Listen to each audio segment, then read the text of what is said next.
Sa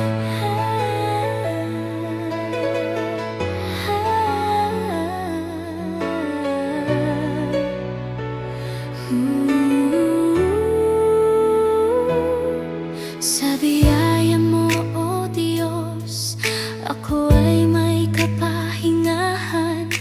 Panginoong Jesus, dahil sa tinapos mo na gawa sa krus, hindi ko kailangan magsumikap para maligtas at pagpalain.